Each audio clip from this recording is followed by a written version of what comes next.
I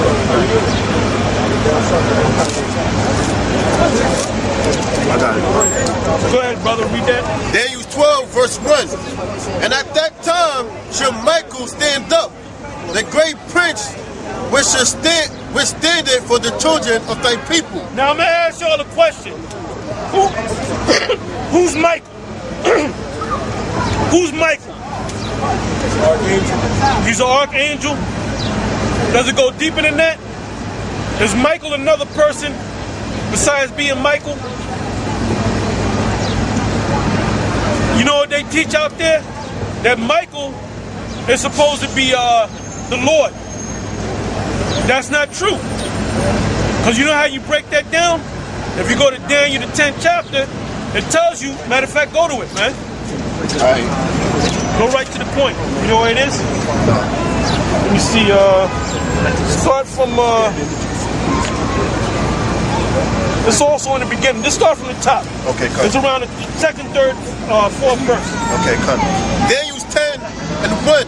In the third year of Cyrus, king of Persia, a thing was revealed unto Daniel, whose name was called Belteshazzar. And the that was Daniel's Babylonian name that the king of Babylon gave him. Just like in this society, we got these government names, slave names. Go ahead. And the thing was true, but the time appointed was long. And he understood the thing and had understanding of the vision. In those days, I, Daniel, was mourning 3 full weeks. I ate no pleasant bread, neither came flesh to my, nor wine in my mouth. Now this right here, Daniel was trying to get the Lord to come to him, and there was a point where the Lord didn't come to him and give him the understanding in the spirit. So it said that he fasted for 3 whole weeks. Go ahead. Neither did I anoint myself at all till 3 whole weeks were fulfilled. Verse 4. And in the 4th and 20th day of the first month. The 4th and 20th day of the first month. Now right here it tells you that the Sabbath day is based upon a new moon. Right there it tells you that. That's another secret in the scriptures. Read that again. Verse 4. And in the 4th and 20th day. Go back another verse. Verse 3. I ate no pleasant bread, neither came flesh nor wine in my mouth. Go back to 2. Verse 2. In those days I, Daniel, was mourning 3 full weeks. He was mourning, meaning he was fasting. Because it tells you he didn't eat no bread. He didn't eat nothing. He didn't drink nothing for 3 weeks. Go ahead. Verse 3. I ate no pleasant bread, neither came flesh nor wine in my mouth.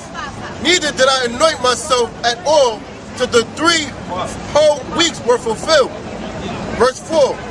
And in the 4th and 20th day of the first month. And the 4th and 20th day of the first month.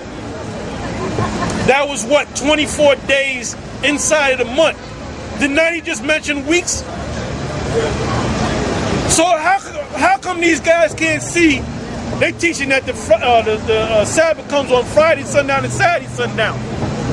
Well, if the month begins on a Wednesday, how you gonna get Friday sundown and Saturday sundown out of that, man?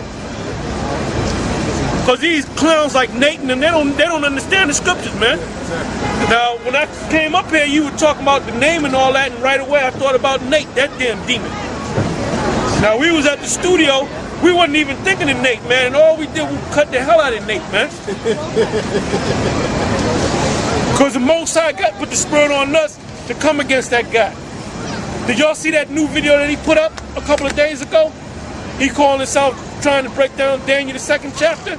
And then he said that that the 10 tribes of Israel came to the Americas back in 538 BC, which is bullshit. That's bullshit, man. But he'll bring it out of the fucking left side of his ass, and he don't have no documents to back it up. So anytime this clown makes a video, we're gonna come back and we're gonna cut him, man. Go ahead. As I was by the side of the great river, which is Hiddekel, then I lifted up my eyes and looked, and behold, a certain man clothed in linen, whose loins were girded with fine gold of Uphaz. That's the Lord. Go ahead.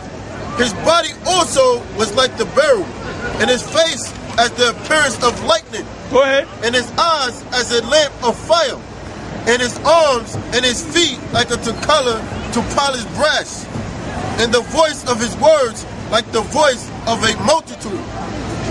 And I, Daniel, alone saw the vision, for the men that were with me saw not the vision, but a great quaking fell upon them. And that's the same thing. He said he saw the vision. Read that again, please.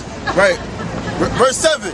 And I, Daniel, alone saw the vision, for the men that was with me saw not the vision. So he saw the vision, but the men that was with him didn't see the vision. So the Most High can show you a vision, and the people around you don't see nothing, man. Go ahead.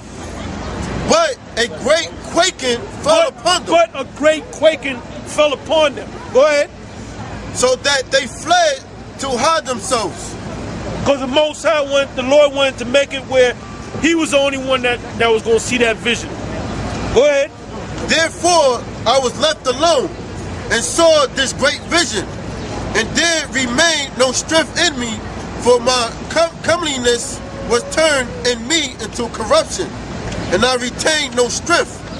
Yet heard I the voice of his words, and when I heard the voice of his words, then was I in a deep sleep on my face, and my face toward the ground. And behold, a hand touched me, which set me upon my knees and upon the palms of my hands. Go ahead. And he said unto me, O Daniel, a man greatly beloved, understand the words that I speak unto thee, and I stand upright, for unto thee I am now sent. And when he said, unto thee I am now sent. Didn't he read the vision of him? That he had his body was like the beryl, all right, and his eyes were like flaming fire, and his arms and his feet was like unto color polished brass. That's the same vision that John saw in the book of Revelation, the first chapter. So that's how we know it was the Lord. Go ahead.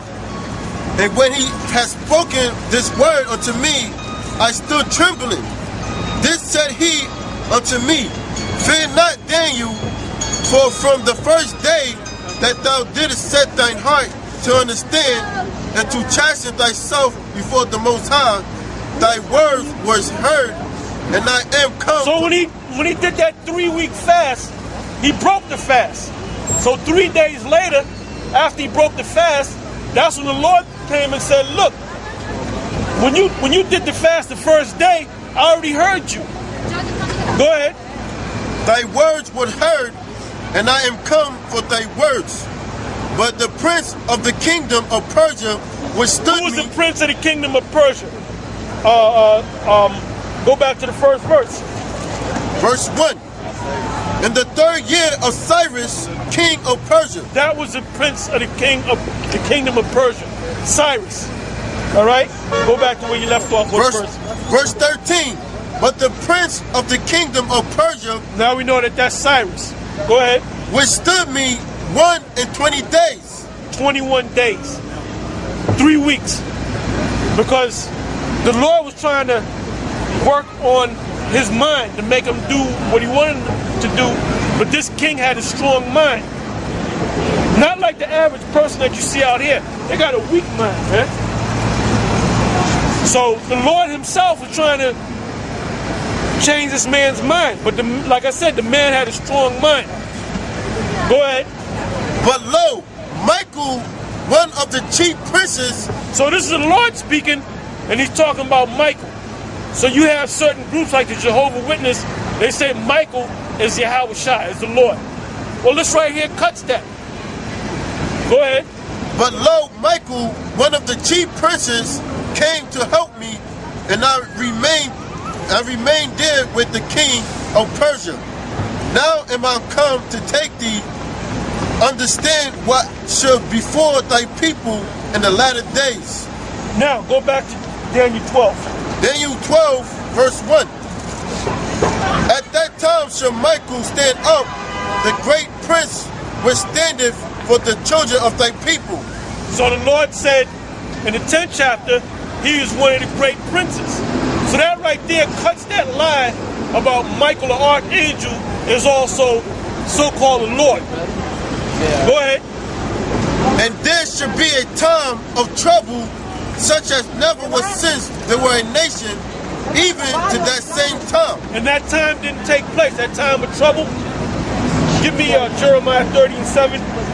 That time of trouble is talking about Jacob's trouble. That didn't happen yet, man. There's going to come a time in this country and around the world that is going to be the worst time in the history of so-called mankind. And that's called Jacob's trouble. So you got our people walking up and down the street like everything's all right, man. There's going to be a time in this country and around the world, and it's happening around the world, in Greece and Portugal, in Egypt, over there in Syria. Now yesterday, the Israeli government or the military attacked Syria because they're looking for a foothold to go into Syria to get out this guy Assad, because they were giving weapons to the rebels that was coming against Assad, so the rebels are not winning. So guess what?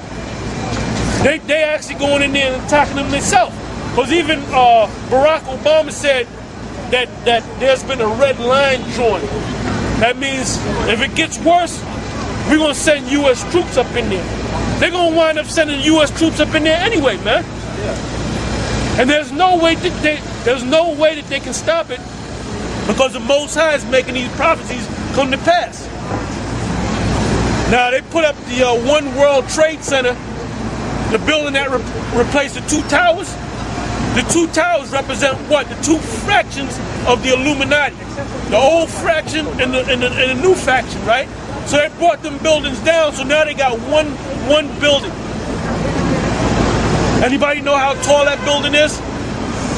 It was in the news when they put the final piece on that building. Nobody knows how tall it was, or it is. It's 1,776 feet tall. So what should come to your mind with 1776? Huh? Thank you, brother. He called it May 1st, 1776. Now what happened in May 1st, 1776? Huh? The Illuminati was started. And the key man that started, which was financed by the Rothschilds, was a man by the name of Adam Weishaupt. Okay? So when the Illuminati was actually started, it was started before America was started, man. Because America is calling himself, the U.S. is calling himself on July 4th, 1776. Well, wait a minute, that was a couple of months. So the Illuminati was already established before so-called United States was established. Okay? So when they got that up, what are they trying to say?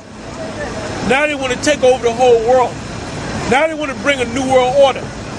Now they want to give everybody the chip. They want to get them Arab nations and them dark African nations, they want to destroy them. Why? Because they don't want to bow down to the new world order system. So now they're pushing this thing. That's why it spoke about, give me that again, brother, Jeremiah 30:7. Jeremiah 30:7. At last, for the day is great, so that none is like it. It is even the time of Jacob's trouble. Right, it is even the time of Jacob's trouble. So we're not in this trouble yet. This trouble can take place in the next couple of months. It can take place when all hell breaks loose. It can take place within the next 6 months. But you saw what happened up there in Boston. That was martial law. Because you had the Boston police, you had the feds up there, you had SWAT up there, and you had the military up there. You had ATF up there. Just to get one guy. And that's to establish this new world order, man. Everything's going